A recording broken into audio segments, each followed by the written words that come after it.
नमस्कार दोस्तों, डेट है आज की 2 सितंबर 2022 और स्वागत है आपका एटोरियल डिस्कशन में। 4 इश्यूज आज हम डिस्कस करने जा रहे हैं, 2 द हिंदू के, 2 टाइम्स ऑफ इंडिया के। सबसे पहले रिसर्च इंस्टीट्यूशंस में जेंडर पैरिटी, हिंदू का आर्टिकल है। दूसरे नंबर पे टाइम्स ऑफ इंडिया का आर्टिकल कीटो मिलाप जैसी जो क्राउड फंडिंग साइट्स हैं वहाँ पर किस प्रकार से फ्रॉड होता है, एथिक्स का वो आर्टिकल है। तीसरा आर्टिकल इंडिया चाइना रिलेशन से संबंधित है। चाइना इंडिया के ऊपर अपनी हेजमनी इस्टेब्लिश करना चाहता है और इंडिया मानने को तैयार नहीं है चाइना की हेजमनी। चौथा आर्टिकल सिंगल यूज प्लास्टिक के बैन से संबंधित कितना इफेक्टिव साबित हुआ है। चलिए डिस्कशन स्टार्ट करते हैं। First important article research institutions में जेंडर पैरिटी से संबंधित है। आप जीएस पेपर 1 के इस टॉपिक से और जीएस पेपर 2 से भी इस आर्टिकल को रिलेट किया जा सकता है। देखो किस प्रकार से राइटर ने आर्टिकल स्टार्ट किया है, थोड़ा देखिए। आप भी ऐसे की स्टार्टिंग इस प्रकार से कर सकते हो। 1933 में ना एक महिला जिनका नाम था कमला सोहनी, इन्होंने अप्रोच किया सीवी रमन को और कहा कि मुझे आपकी गाइडेंस में फिजिक्स में रिसर्च करना है। सर सीवी रमन ने मना कर दिया। सर सीवी रमन उस समय तक देखो नोबेल पुरस्कार जीत चुके थे और डायरेक्टर थे Indian institute of science Bangalore के। शायद कमला सोहनी की रिक्वेस्ट को इसलिए रिजेक्ट किया गया था क्योंकि वो एक महिला थी। बाद में देखो कमला सोहनी ने अपने इस रिजेक्शन को मानने से इनकार कर दिया और उन्होंने डायरेक्टर के ऑफिस के सामने सत्याग्रह स्टार्ट कर दिया। समय देखिए आप, 1933 का है और 1930 में गांधी की सिविल डिसोबीडियंस मूवमेंट स्टार्ट हुई थी। तो बाद में उन्हें एडमिट कर लिया गया, लेकिन इस शर्त के साथ में कि 1 साल आप रिसर्च करिए, हम देखेंगे, लेकिन आपकी रिसर्च को ना तभी रिकॉग्नाइज किया जाएगा जब डायरेक्टर यानी सर सीवी रमन सेटिस्फाई होंगे आपकी रिसर्च की क्वालिटी से और आपके मेल कोलिग्स के साथ रिसर्च करने से जो मेल कोलिग्स हैं वो डिस्ट्रैक्ट नहीं होंगे। सोच के देखो, उस समय पैट्रियार्की काफ़ी ज़्यादा थी, तो ये कंडीशंस रख दी गई कमला सोहनी के सामने।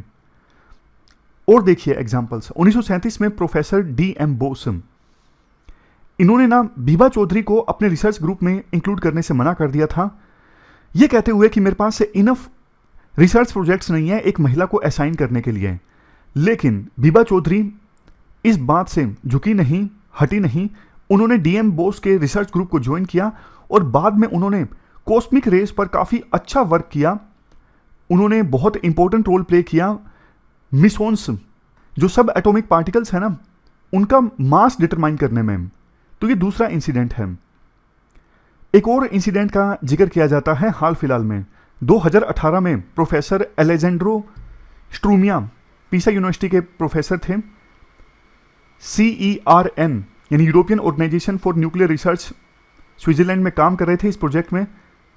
इन्होंने एक स्टेटमेंट दी कि फिजिक्स को इन्वेंट किया गया था और बिल्ड किया गया था मैन के द्वारा। ये कोई इन्विटेशन नहीं है फिजिक्स में काम करना। मेल साइंटिस्ट को डिस्क्रिमिनेट किया जा रहा है उनकी आइडियोलॉजी के कारण, ना कि मेरिट के कारण। तो बाद में देखो CERN, ये इस ऑर्गेनाइजेशन ने प्रोफेसर के कमेंट्स को काफ़ी ज़्यादा गलत माना, ऑफेंसिव माना और उन्हें सस्पेंड कर दिया जब तक कि उनके स्टेटमेंट्स पर इन्वेस्टिगेशन नहीं कंडक्ट हो जाती। हालांकि देखो उनके स्टेटमेंट देने के एक ही दिन बाद डोना स्ट्रिकलैंड, इन्होंने नोबेल पुरस्कार को जीता फिजिक्स में। उन्होंने काम किया था लेजर्स पर और 3rd महिला बनी जिन्होंने फिजिक्स में नोबेल पुरस्कार जीता। इससे पहले 1903 में मैरी क्यूरी ने और 1963 में 1963 में मैरी गोपर्ट मेयर ने नोबेल पुरस्कार जीता था फिजिक्स के लिए।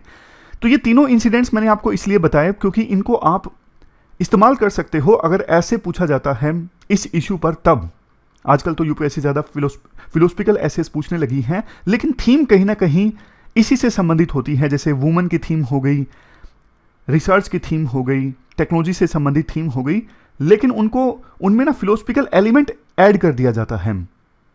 इसके बाद राइटर कहती हैं देखो 20वीं शताब्दी में ना बहुत से लोग शक किया करते थे महिलाओं की कैपेबिलिटी नहीं है, इंटेलिजेंस नहीं है, रिसर्च वर्क कैरी आउट वो नहीं कर सकती। अब उस बात को ना 100 साल पूरे हो गए, 21वीं शताब्दी में भी अब 22वां साल चल रहा है। क्वेश्चन ये उठता है हमने पिछले 100 सालों में कितनी प्रोग्रेस की है। देखो ये बात सच है, अगर 20वीं शताब्दी से कंपेयर करोगे तो हायर एजुकेशन में और रिसर्च इंस्टीट्यूशंस में महिलाओं का पार्टिसिपेशन बढ़ा है।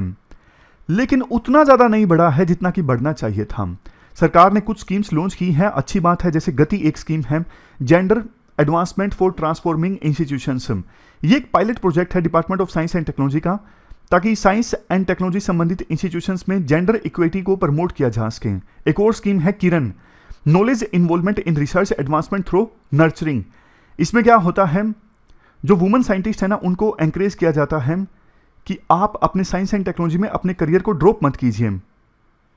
कई बार वुमेन साइंटिस्ट फैमिली रीजंस के कारण अपने करियर को ड्रॉप कर देते हैं, लेकिन उनको एंकरेज किया जाता है कि आप फिर से शुरुआत कीजिए, इवन बच्चे के जन्म के बाद, और करियर को ड्रॉप मत कीजिए। ये है किरण स्कीम। दो स्कीम कौन सी, एक किरण एक गति। बहुत सारे रिसर्च इंस्टीट्यूशंस ऐसे हैं जो क्रैच वगैरह इस्टेब्लिश कर रहे हैं, जहां पे बच्चे की देखभाल हो सके, मतलब जो वुमेन साइंटिस्ट हैं वो काम भी कर सके और उस क्रैच पर जो बच्चे हैं छोटे उनकी देखभाल भी हो सके, ताकि महिलाओं का जो करियर है रिसर्च इंस्टीट्यूशन में एज ए साइंटिस्ट वो चलता रहे ज्यों की त्यों। ये अच्छी चीज़ है। बट देखो ये सफिशिएंट नहीं है। आज भी आप स्टेम इंस्टीट्यूशंस देखोगे ना, स्टेम मतलब साइंस टेक्नोलॉजी इंजीनियरिंग मैथमेटिक्स, तो स्टेम से संबंधित आप इंस्टीट्यूशंस देखोगे ना, आपको वहां पे महिलाओं की संख्या रिलेटिवली काफ़ी कम मिलेगी। यूनेस्को का डेटा है, इंडिया में रिसर्चर्स में, टोटल रिसर्चर्स में महिला रिसर्चर्स की संख्या कितनी है, सिर्फ 14% स्टेम एरियाज में। स्टेम मतलब साइंस टेक्नोलॉजी इंजीनियरिंग और मैथमेटिक्स। लेकिन देखो ऐसा नहीं है कि सिर्फ इंडिया में रिसर्च इंस्टीट्यूशंस में महिलाओं की संख्या कम है। जापान का एग्जांपल लीजिए, सिर्फ 16% फीमेल रिसर्चर्स। कल परसों मैंने आपको जापान से संबंधित एक चीज बताई थी ना, ग्लोबल जेंडर गैप इंडेक्स में जापान का स्थान इतना कम क्यों है, वहां पे तो डेवलपमेंट इतनी ज्यादा है, कल्चरल इश्यूज के कारण। नीदरलैंड में फीमेल रिसर्चर्स की संख्या कितनी, 26%। यूएस में कितनी, 27%। यूके में कितनी, 39%। कुछ ऐसे देश जहां पे फीमेल रिसर्चर्स की संख्या अच्छी है, साउथ अफ्रीका एंड इजिप्ट, यहां पे फीमेल रिसर्चर्स की संख्या कितनी, 45%। क्यूबा में कितनी, बहुत ही अच्छी, 49%। इसके अलावा अर्जेंटीना में कितनी, 53%। न्यूजीलैंड में कितनी, 52%। और हाईएस्ट है ट्यूनीशिया में 55%। इंडिया में देखो ग्रेजुएट पॉपुलेशन महिलाओं की अच्छी है, यानी टोटल जितने लोग ग्रेजुएट होते हैं ना, उसमें से 43% तो महिलाएं हैं। लेकिन अब ग्रेजुएट होने के बाद बहुत कम महिलाएं फिर एकेडमिक इंस्टीट्यूशंस या फिर यूनिवर्सिटीज को ज्वाइन करती हैं एज ए प्रोफेसर या फिर एज ए रिसर्चर। आपको यूनिवर्सिटीज में और रिसर्च इंस्टीट्यूट्स में रिलेटिवली कम महिलाएं एज ए फैकल्टी देखने को मिलेंगी, और जैसे जैसे आप पोस्ट में ऊपर जाते हो महिलाओं की संख्या और भी कम होती जाती है। जैसे देखो यूनिवर्सिटीज और रिसर्च इंस्टीट्यूशंस में जो डिसीजन मेकिंग बॉडीज हैं उनमें आपको कम महिलाएं मिलेंगी।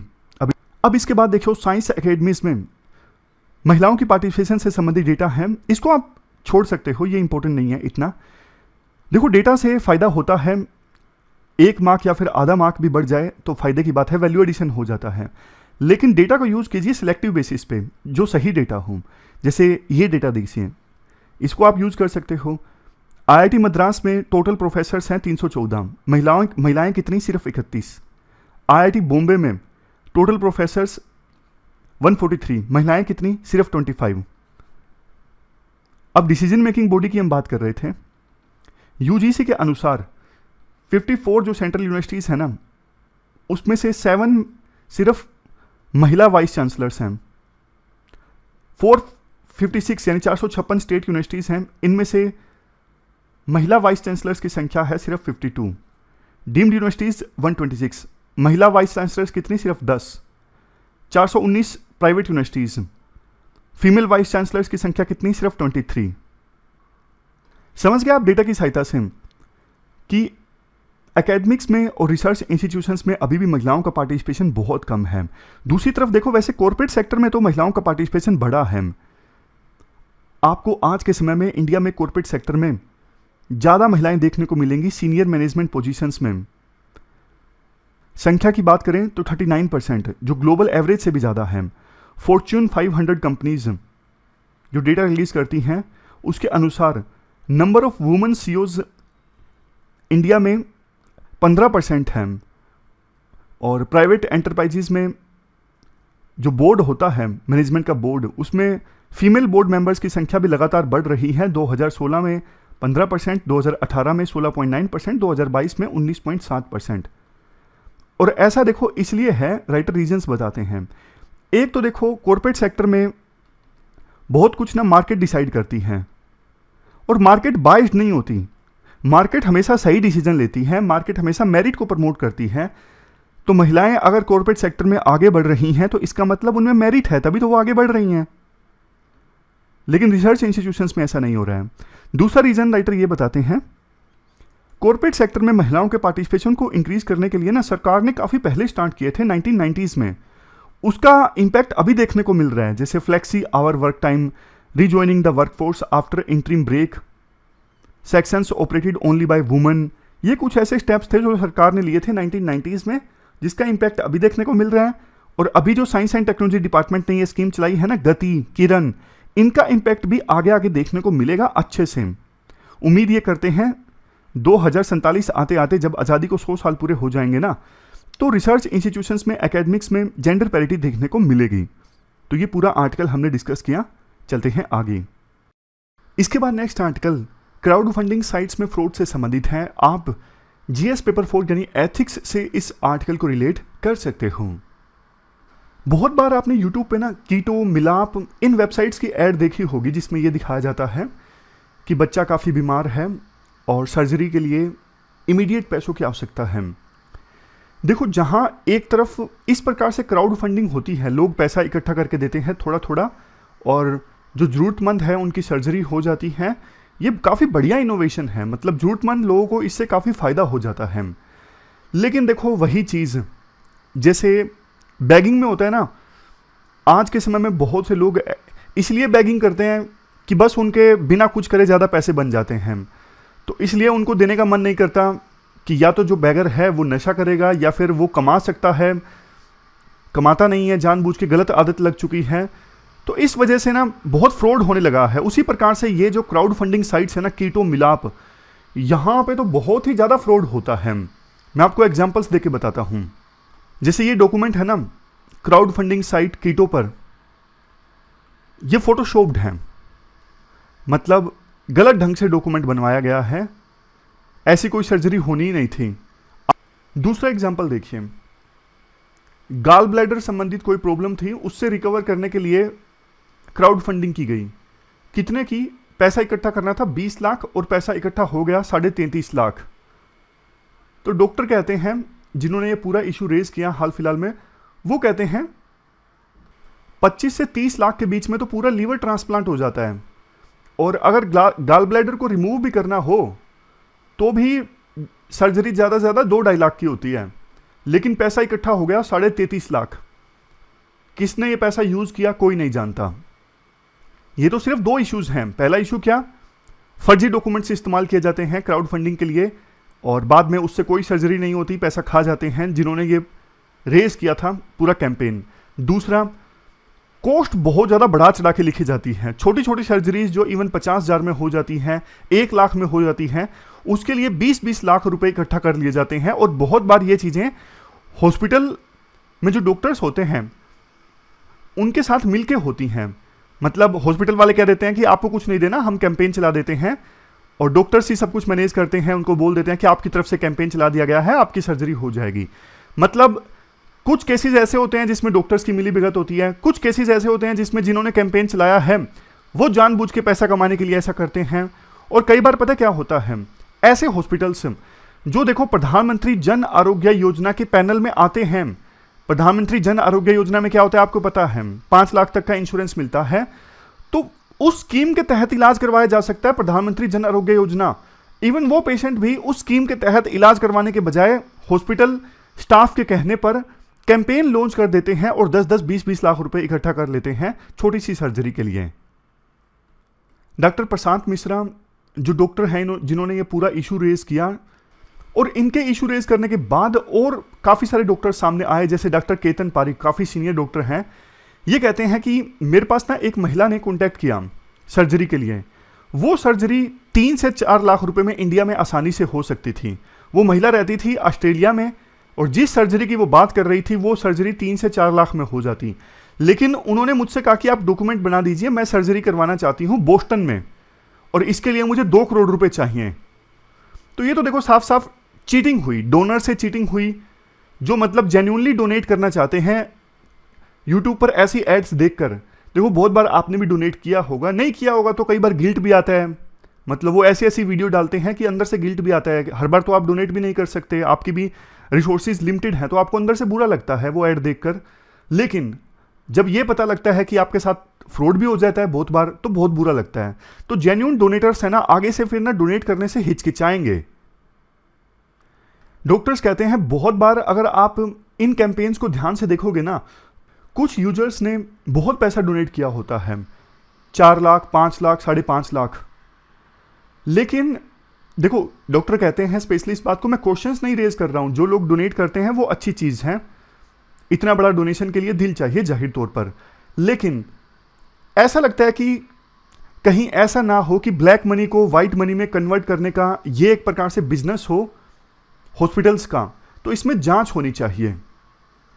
कई बार ऐसा भी होता है कि कुछ फैमिलीज जिनके पास पैसे होते हैं, जैसे जुलाई में सर्जरी हो गई लेकिन किसी ने बता दिया अरे तुमने इंश्योरेंस नहीं था, घर से पैसे क्यों भरे, क्राउड फंडिंग कर लेते, तो वो उन्हीं डॉक्यूमेंट्स की सहायता से बाद में अगले महीने या फिर उससे अगले महीने जब पैसे दिए जा चुके हैं और जो पेशेंट था वो ठीक हो चुका है, लेट कैंपेन चला देते हैं कि शायद जो पैसे हमारे लग गए हैं वो वापस आ जाएं, हालांकि उनको इतनी जरूरत नहीं थी।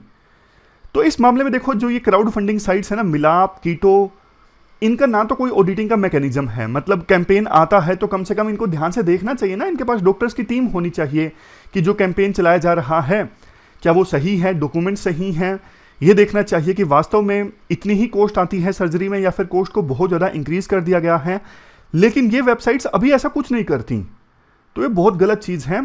अगर ऐसा ही चलता रहा तो जेन्युइन डोनेट करने वाले हैं ना, उनका भरोसा उठ जाएगा। और जो लोग चीट करते हैं ना, बात ये नहीं है सिर्फ वो पैसे की चीट कर रहे हैं, वो लोगों का ना भरोसा तोड़ रहे हैं जो पैसों से कहीं ज्यादा गुना बड़ा है। वो उन लोगों को धोखा दे रहे हैं जिनको वास्तव में जरूरत है क्राउड फंडिंग की। मतलब भरोसा टूट जाना देखो ऐसी चीज है जिनको पैसों से कंपनसेट नहीं किया जा सकता। मैं आपको ना एक स्टोरी बताता हूं, सिर्फ 1 मिनट में, ज्यादा समय नहीं लूंगा, लेकिन आपको ये सारी चीजें याद हो जाएंगी। एक बार ना एक साधु थे जिनका नाम था बाबा भारती। उनके पास ना एक घोड़ा था जिसका नाम था चेतक। चेतक बहुत ही जबरदस्त घोड़ा था, मतलब दिखने में काफी सुंदर, काफी तेज भागता था। और उस घोड़े के ना दूर दूर तक चर्चे थे, दूर दूर से लोग देखने आते थे उस घोड़े को कि उस घोड़े में क्या खास बात है। तो एक डाकू थे जिनका नाम था खड़क सिंह, वो भी उस घोड़े को देखने आए। वो उस घोड़े को देख के बहुत ज्यादा मतलब आश्चर्यचकित हो गए। जाते जाते ना वो बाबा भारती को धमकी देके चले गए कि अब मैं ये घोड़ा आपके पास नहीं रहने दूंगा। उसके बाद तो देखो बाबा भारती की ना रातों की नींद उड़ गई, वो हमेशा परेशान रहने लगे क्योंकि उनको घोड़े से बहुत प्यार था। वो रातों रात अस्तबल की चौकीदारी करने लगे कि उनके घोड़े को कोई चुरा के ना ले जाए। अब एक दिन ना वो जा रहे थे कहीं पर घोड़े पर, और रास्ते में ना उन्हें एक रोगी मिला, काफी बुरी कंडीशन में था।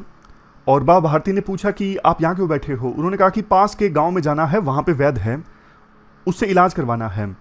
चल नहीं पा रहा था तो बाबा भारती ने ना उसे रोगी को घोड़े पर बिठा लिया। थोड़े दूर चले और वो रोगी ने ना झट से जो घोड़े की कमान थी ना वो बाबा भारती से छीन ली और वो एकदम से घोड़ा बहुत आगे निकल गया। एक्चुअल में वो रोगी नहीं था, वो खड़क सिंह डाकू ही था। जब देखो जैसे वो 1 किलोमीटर आगे पहुंच गया घोड़े को लेकर, तो ना बाबा भारती ने आवाज मारी कि खड़क सिंह ठीक है, घोड़ा अब तुम्हारा हुआ, इस बारे में मैं बात नहीं करूंगा तुमसे, नहीं मांगूंगा वापस, लेकिन एक रिक्वेस्ट है, तुम ये चीज ना किसी और को मत बताना। तो जो डाकू था ना वो सोचने लगा कि यार मैं घोड़ा ले जा रहा हूं इनका और वो मुझसे ये बोल रहे हैं कि किसी और को मत बताना, ये उल्टे चीज कैसे है। तो डाकू ने पूछ लिया ऐसा क्यों। तो बाबा भारती ने बताया कि अगर तुम ये सबको बताओगे ना, कल को कोई विश्वास करके मदद नहीं करेगा किसी की। हालांकि देखो इस स्टोरी में तो खड़क सिंह ने रात को घोड़ा लौटा दिया था बाबा भारती का, लेकिन ये जो लोग चीटिंग कर रहे हैं ना, ये बहुत गलत काम है। इससे तो फिर कोई जेन्युइन जिसको पैसों की जरूरत है ना इलाज करवाने के लिए, उनकी कोई मदद नहीं करेगा इस प्रकार के फ्रॉड को समझने के बाद, पढ़ने के बाद में। इसके बाद next article India China relation से संबंधित है। देखो ये आर्टिकल लिखा है गौतम बंबावाले ने। गौतम बंबावाले पाकिस्तान में इंडिया के हाई कमिश्नर थे, यानी डिप्लोमेट थे, अब रिटायर हो चुके हैं। तो ये कहते हैं देखो 2 साल पूरे हो चुके हैं गलवान वैली में हुए वायलेंस को, 2 साल से ज़्यादा ही हो चुके हैं। अभी तक देखो वहाँ पर तनाव कम नहीं हुआ है। देखो इससे पहले इंडिया चाइना बॉर्डर पर ना काफ़ी पॉइंट्स पर तनाव हुआ, जैसे दपसांग में 2011 में, चुमार में 2014 में, डोकलाम में 2017 में। लेकिन गलवान वैली की घटना ना बाकी घटनाओं से अलग थी, इसलिए क्योंकि गलवान वैली की घटना ना चाइना की आर्मी ने यानी पीएलए ने सुनियोजित क्या वर्ड होता है ना, सिस्टमेटिक ढंग से गलवान वैली में अपनी डिप्लॉयमेंट्स को इंक्रीज किया चाइना ने, जो पुराने इंसिडेंट्स में नहीं देखने को मिला। यानी ये सब इंसिडेंट्स थे, लेकिन गलवान वैली में जो कुछ हुआ वो चाइना के प्लान का हिस्सा थे। इंडिया और चाइना के बीच में बॉर्डर पर शांति मेंटेन करने के लिए जो भी एग्रीमेंट्स थे ना, वो चाइना ने इग्नोर कर दिए। जैसे एग्रीमेंट में एक बात ये बोली गई थी कि कोई भी देश अपनी ट्रूप्स को बड़ी संख्या में डिप्लॉय नहीं करेगा बॉर्डर पर दूसरे देश को बताए बिना। लेकिन गलवान वैली की घटना के बाद चाइना ने बड़ी संख्या में अपनी ट्रूप्स को डिप्लॉय कर दिया बॉर्डर पर, और इंडिया को भी अब एक्शन लेना पड़ा। इंडिया ने जितनी संख्या में ट्रूप्स को चाइना ने डिप्लॉय किया था, इंडिया ने भी उतनी ही संख्या में अपने ट्रूप्स को डिप्लॉय कर दिया। यानी अभी बॉर्डर पर दोनों देशों के ट्रूप्स आमने सामने हैं, संख्या है 50 से लेकर 60,000 के बीच में। तो चाइना ने पुराने एग्रीमेंट्स को इग्नोर कर दिया। अब देखो जिन जिन पॉइंट्स पर चाइना की ट्रूप्स आगे आई थी ना, ईस्टर्न लद्दाख में कुछ पॉइंट्स पर तो चाइना की ट्रूप्स वापस जा चुकी हैं, लेकिन कुछ पॉइंट्स पर अभी भी वो आगे हैं। तो इंडिया ने क्या किया, इंडिया ने काफी बार नेगोशिएशंस की, दोनों देशों के मिलिट्री लीडर्स आपस में मुलाकात हुए। चाइना जैसे इंडिया को यह कहना चाहता है कि अब आप स्वीकार कर लीजिए कि एशिया में चाइना हेजमन है। हेजमन मतलब वो देश होता है जो देखो दूसरे देश के ऊपर, दूसरे देशों के ऊपर या फिर दूसरे देश के ऊपर इस केस में अपना पॉलिटिकल मिलिट्री डोमिनेंस एस्टैब्लिश करता है।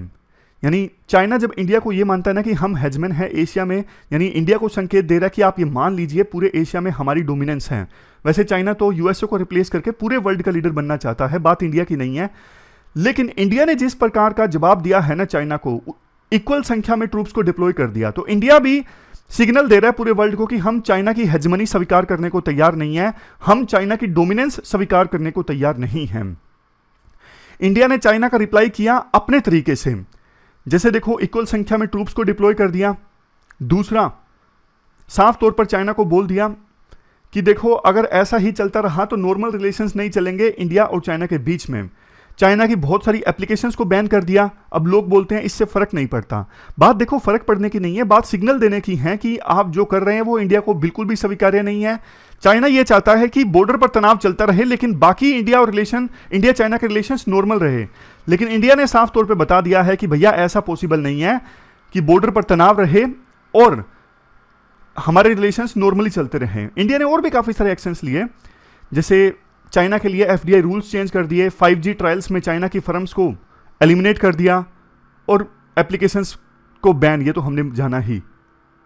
राइटर कहते हैं देखो टू बी रियलिस्टिक, अब चाइना काफ़ी पावरफुल है इंडिया से, और आने वाले समय में ना चाइना और इंडिया के बीच में कन्फ्लिक्ट देखने को मिल सकता है, और इंडिया को तैयार रहना चाहिए। इसके लिए इंडिया को अपनी मिलिट्री पर स्पेंड करना चाहिए, इंडिया को अपनी इकोनॉमी मजबूत बनानी चाहिए, क्योंकि जो सिचुएशन 1962 में थी ना, वैसी ही सिचुएशन फिर से पैदा हो सकती है।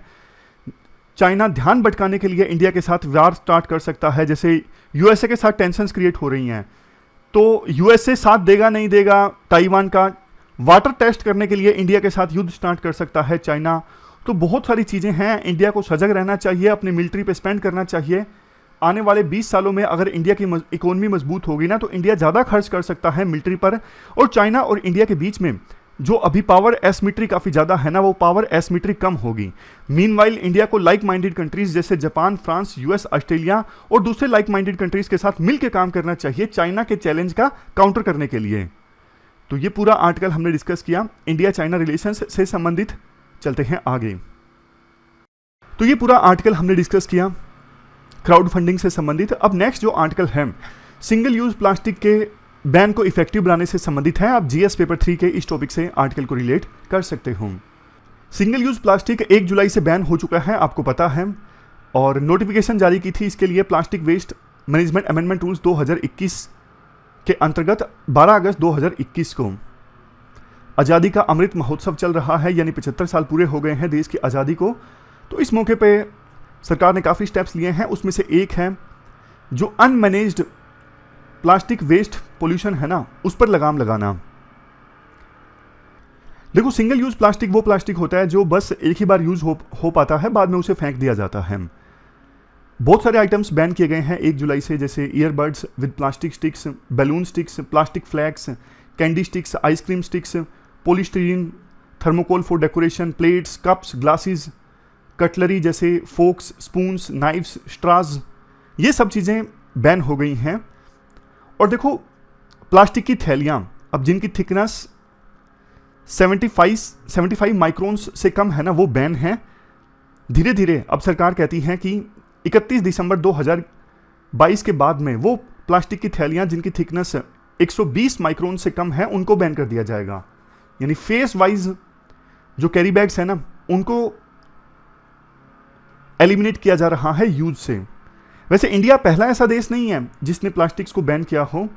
बांग्लादेश पहला ऐसा देश बना था जिसने पतली पतली प्लास्टिक के बैग्स के ऊपर बैन लगा दिया था 2002 में। न्यूजीलैंड ने प्लास्टिक के बैग्स पर बैन लगा दिया जुलाई 2019 में। चाइना ने 2020 में। जुलाई 2019 तक 68 कंट्रीज ऐसे हैं जिन्होंने प्लास्टिक बैग्स पर बैन लगा दिया, अलग अलग डिग्रीज का। सरकार इस बैन को इफेक्टिव बनाने के लिए काफ़ी स्टेप्स भी ले रही है, जैसे सेंट्रल पोल्यूशन कंट्रोल बोर्ड, इन्होंने ग्रीवेंस रेडरेसल एप्लीकेशन लॉन्च की है। शिकायत करने के लिए कोई भी सिटीजन शिकायत कर सकता है कि यहाँ पे ये कैरी बैग्स या फिर दूसरे बैंड आइटम्स बिक रहे हैं। सरकार ने अवेयरनेस फैलाने के लिए कैंपेन भी लॉन्च किया है। अवेयरनेस कैंपेन ने entrepreneurs, startups, industries, central, state government, local government, regulatory bodies, experts, citizen organisations, R&D and academic institutions, इनको एक साथ लाया है।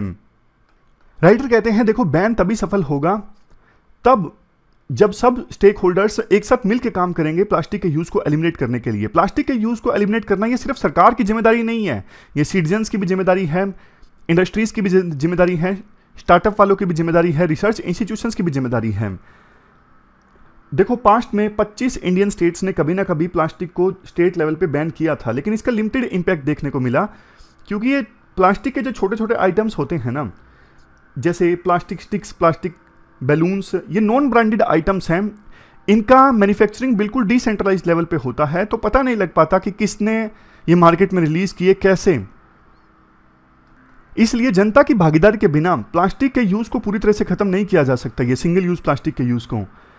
तो कंज्यूमर्स को वेरियस मीडिया प्लेटफॉर्म्स की सहायता से इन्फॉर्म करना चाहिए कि इसका यूज अभी इलीगल है, गलत है, और दूसरे सस्टेनेबल अल्टरनेटिव्स भी सामने आने चाहिए। इसके लिए रिसर्च एंड डेवलपमेंट में पैसा इन्वेस्ट करना होगा। और देखो, प्लास्टिक का अल्टरनेटिव मिलना थोड़ा रिलेटिवली डिफिकल्ट है, लेकिन अगर कोई ग्रीन अल्टरनेटिव है प्लास्टिक का जिसे आसानी से इंप्लीमेंट किया जा सकता है, जो सस्ता है, तो बहुत सही है। जैसे एग्जाम्पल के तौर पर बायोडिग्रेडेबल प्लास्टिक, अब ये एक अच्छा ऑप्शन है क्योंकि वो प्लास्टिक बायोडिग्रेड हो जाता है, लंबे समय तक एटमॉस्फेयर में, इन्वायरमेंट में मौजूद नहीं रहता। लास्ट में राइटर ये कहते हैं, प्लास्टिक के ऊपर, सिंगल यूज प्लास्टिक के ऊपर टोटल बैन आइडिया तो अच्छा लगता है, लेकिन फिलहाल फिजिबल नहीं है क्योंकि अल्टरनेटिव्स मौजूद नहीं है प्लास्टिक के। तो इस वजह से सरकार को ना सिचुएशन के हिसाब से पॉलिसीज बनानी होगी, और इस बैन को इफेक्टिव बनाना है तो बहुत सारी चीज़ें साइड बाय साइड चलनी चाहिए। अल्टरनेटिव्स मार्केट में होने चाहिए और प्रॉपर स्टाफ होना चाहिए बैन को इफेक्टिव बनाने के लिए, मार्केट पर नजर रखने के लिए कि कहीं प्लास्टिक यूज तो नहीं हो रहा है, तब जाके बैन इफेक्टिव साबित होगा, अदरवाइज नहीं होगा। तो ये पूरा आर्टिकल हमने डिस्कस किया। आज हमने 4 इश्यूज को डिटेल से डिस्कस किया। फिलहाल इस डिस्कशन में इतना ही है। Thank you very much for discussion.